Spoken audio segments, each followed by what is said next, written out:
Okay, hi everyone. We're starting a new chapter. The next couple of chapters that we cover are going to be on innate and acquired immunity.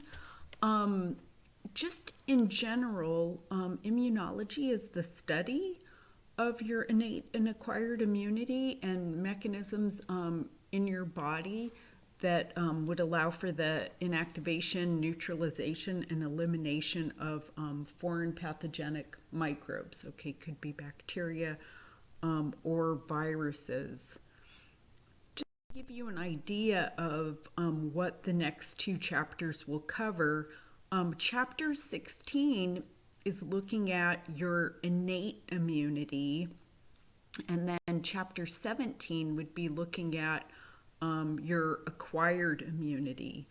So your innate immunity is the focus of chapter 16, and these are factors and mechanisms that you are born with, okay, and that would provide you with an instantaneous response to some type of foreign pathogen. It's not specific. And, and I'll give you an example, like your intact skin is part of your innate immunity. So you can see how that would provide you with an instantaneous response, and it's not specific. Now, your acquired immunity, on the other hand, which will be the focus of chapter 17, it's highly specific, okay, and it's not available to you immediately. You would need to basically mount an immune response against a pathogen. So it's upon exposure to a pathogen, your immune system would mount this humoral, okay, which would be an antibody-mediated response, or a cellular response to a specific pathogen.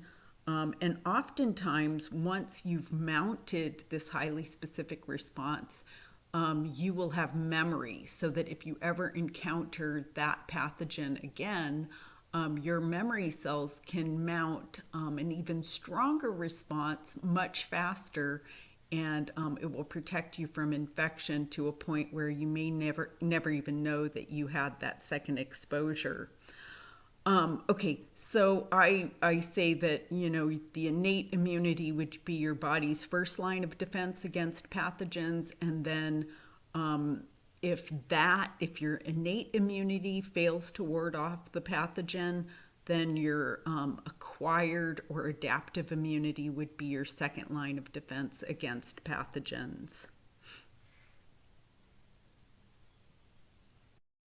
That here, okay, with your stomach, okay, that is still considered external because we haven't crossed any barriers, any cellular barriers, right? You just ingested something, that would still be considered external. But here, okay, for internal factors and mechanisms, now, okay, we're talking about cellular responses to bacteria and also virus-infected cells. We're going to actually look at phagocytosis in a lot more detail. I think you guys know what phagocytes are.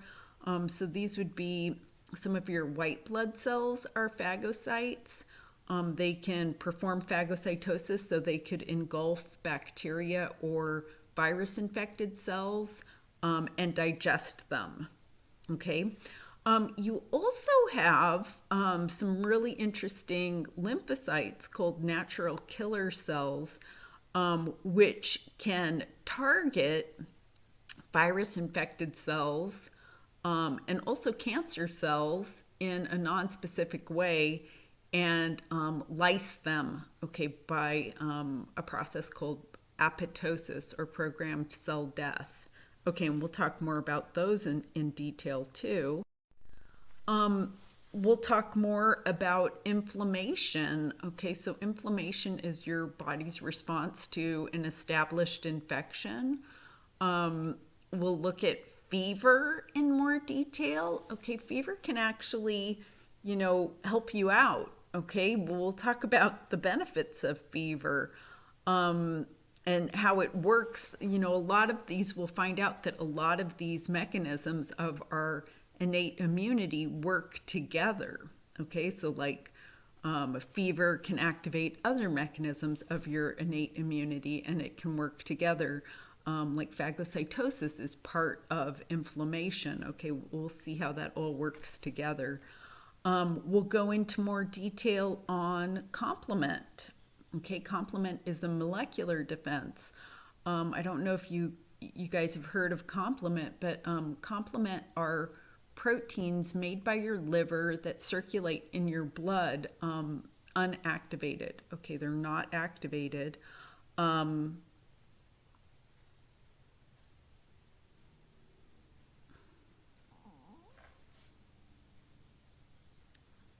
But hold on here for a minute. Okay, but when they are activated, they can lyse microbes, they can enhance phagocytosis, inflammation, and a bunch of other molecular defenses. Interferon, okay, is another molecular defense. You've probably heard of interferon. It's one of, not too many defenses that we have against viral infections. Okay, and we'll look at that in more detail as well. Okay, so let's look at phagocytosis in more detail.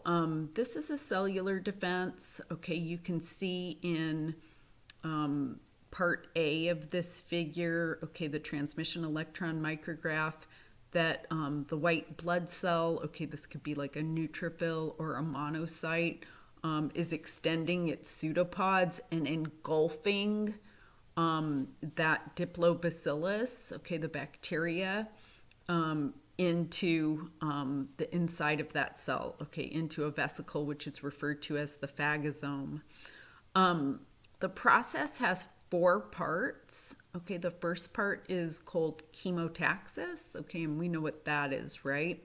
So the phagocyte would be following some type of gradient, okay, and then it would be moving up that gradient. Okay, so these phagocytes are modal by rearranging, okay, they don't have flagella, right, like bacteria, but they do have a cytoskeleton which they can rearrange, and that's what's happening when they're extending their pseudopods. Okay, so they can extend pseudopods, and then if they have like a pseudopod or a foot behind, they can pick that one up, so that they're moving directionally up a gradient. Okay, then the next thing that would happen would be that they would need to bind to the bacterial cells. So they would need to adhere to them. Okay, so they're going to do that through receptors. Okay, and then they would need to ingest, okay, or take in the bacterial cells into the phagosome. Okay, and then the phagosome is going to fuse with lysosomes in the cell to create phagolysosomes. Okay, and that's where the digestion is going to take place. Okay, so let's look at these different parts of the process in more detail. All right, so chemotaxis. All right, so the phagocyte is going to move toward basically toward the bacteria. Okay, so what is attracting the phagocyte to the bacteria? Okay, and like I said, phagocytosis can be part of inflammation. So inflammation is your response to an established infection. So here you've got these phagocytes that would be moving toward the infection. So what attracts them to the infection? Okay, well, it could be microbial products, right? Or it could be damaged tissue cells. Okay, so the damaged tissue cells could be attracting the phagocytes as well. So we're going to see that that cytokines, okay, and I'm not going to go crazy on talking about all of the different cytokines and their specific functions, but just know in general that if you stimulate a white blood cell, okay, oftentimes they will produce cytokines, which would perform functions to enhance your immune activity. So cytokines are chemicals that could be released by phagocytes. In this case, they would be chemokines. Okay, so chemo like chemotaxis. And this would be the way that the phagocytes could attract more phagocytes to that site of infection by releasing these chemokines / cytokines that would function to attract more phagocytes to the site of infection to engulf the bacteria and eliminate them. Okay, so then adherence, okay, the phagocyte is going to bind to the microbe. How do they do that non-specifically? Okay, because remember, this is part of our innate immunity, so it's not like our phagocytes are going to bind, specifically to Bacillus anthracis or something like that.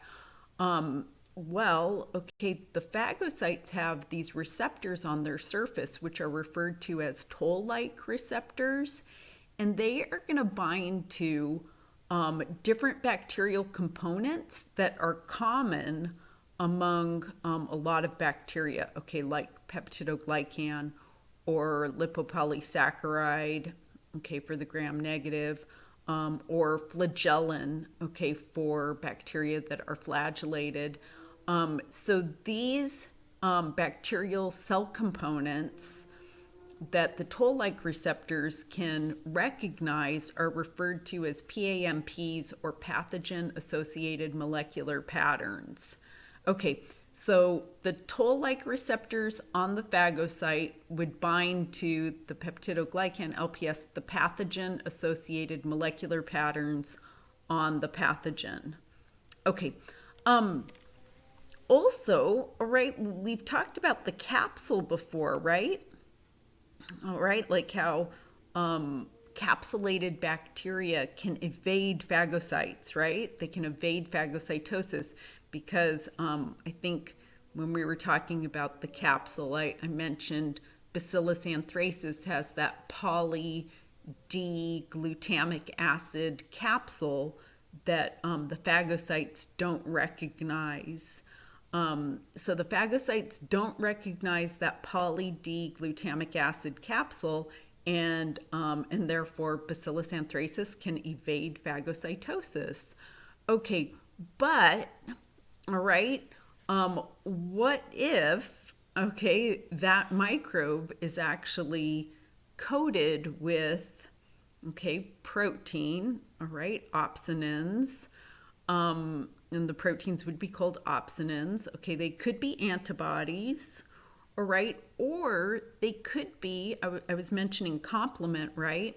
So complement, once activated, can create a protein that could be an opsonin. Okay, so if these proteins are coating the microbe with the antiphagocytic capsule, now the phagocyte doesn't need to recognize the poly-D-glutamic acid of the Bacillus anthracis. It just needs to bind to and recognize the opsonin, okay, the complement protein or the antibody. And then that way, all right, now the phagocyte can engulf that pathogen and eliminate it, all right? So adherence could be directly through the toll-like receptors, or it could be by binding an opsonin. Okay, So once you have adherence, okay, the phagocyte can extend its pseudopods and engulf the microbe, okay, into a phagosome, okay, this vesicle that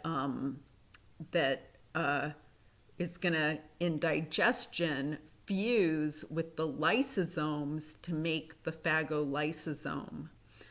I don't know if you guys remember this from your general biology course, but the lysosomes are kind of like the cell's recycling center, where it could take, proteins, or, it could take, old organelles that are kind of broken down, and break them down into pieces, and, individual amino acids or monosaccharides or et cetera, something that is usable by the cell, and the cell could reuse that for its own purposes. And it does that with hydrolytic enzymes. Okay, so all of the different classes of hydrolytic enzymes that are going to hydrolyze all of these macromolecules. And it does it at low pH. Okay, so the phagosome is going to contain the microbes, and it is going to pump all of these protons, okay, inside the phagosome, which is going to lower the pH.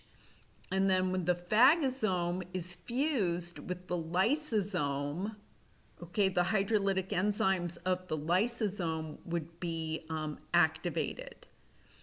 Okay, so the phagosome fuses with the lysosome to produce the phagolysosome. And the lysosome has the digestive enzymes, which now function at a low pH, and they break up the microbe, all of the different macromolecules that are in the microbe. Okay, anything that is usable by the cell would be used. Anything that is not usable, okay, we're going to see is going to be undigested material that would be excreted from the cell. It would remain in this residual body and be excreted by the cell by a process referred to as exocytosis. But anyway, so you've got the microbes in the phagolysosome, and you've got the digestive enzymes that are degrading them. You've got these proteins that are called defensins, which are punching holes in the membranes of the microbes and causing cytolysis. Okay, cytolysis is a process where the cytoplasm would leak out of the cell and the cell would rupture.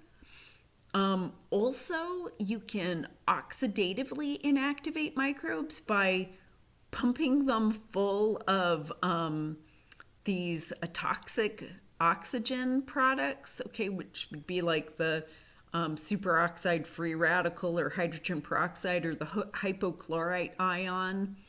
And this is what's referred to as an oxidative burst. Okay, so there's a lot of ways that these microbes are being inactivated in the phagolysosome. Okay, they're being inactivated, they're being killed, they're being broken down into pieces. I just want to mention that Mycobacterium tuberculosis, okay, which is an acid-fast bacterium, okay, so it has the high concentrations of mycolic acid in its cell wall. When it is, breathed in, when you breathe in Mycobacterium tuberculosis into your lungs, there are macrophages in your lungs that could engulf the bacterium, and a lot of times would inactivate it, okay? And you would, mount an immune response to it and, test positive for the tuberculin skin test, etc. But, okay, if you do not mount a successful immune response against it, it can actually survive in the phagosome. Okay, so it's acid fast, it's resistant to acid alcohol decolorization. Remember that? Okay, so even in the phagosome where protons are being pumped in, and the pH is being lowered, it can actually grow and divide in the phagosome. And that would begin this whole process of creating a tubercle in your lungs. Okay, so the next process of your innate immunity that we're going to be talking about is your natural killer cells. And so this would be considered extracellular killing because these cells are going to kill virus infected cells, or they're going to kill tumor cells. Okay, so these are cells that they would recognize as non-self. Okay, so we haven't talked about interferon yet, but remember I said that interferon was a protein that worked against viruses. Okay, so these natural killer cells are working against virus-infected cells. So here you can see where there are two processes of your innate immunity that are working together, because the activity of the natural killer cells is actually increased upon exposure to interferon. Okay, so we just talked about virology, right? And we said that if you had a virus infected cell and it was expressing viral glycoproteins on its surface because the viral particles were budding from the surface and taking the cell membrane with the viral glycoproteins as the envelope, your immune system would recognize that cell as non-self, right? Because it's got all of these viral glycoproteins on its surface. So the natural killer cells probably recognize the cell surface glycoproteins on virus-infected cells. And what they do is they shoot these proteins. So it's a protein called perforin, okay, and it's going to perforate the cell. They shoot these proteins in, and the protein creates they get put into the plasma membrane of the virus infected cell or the tumor cell, okay, whatever it is, and they create a hole, okay, and the cytoplasm leaks out and the cell lyses, right, or bursts, okay, and that process is referred to as cytolysis. And by the way, that process is kind of a common process that we're going to see again and again in immunology. Okay, it's a common mechanism for killing target cells. Okay, is cytolysis. Okay, well, I'm going to stop right here on inflammation, and we'll pick this up on part 2 of this lecture.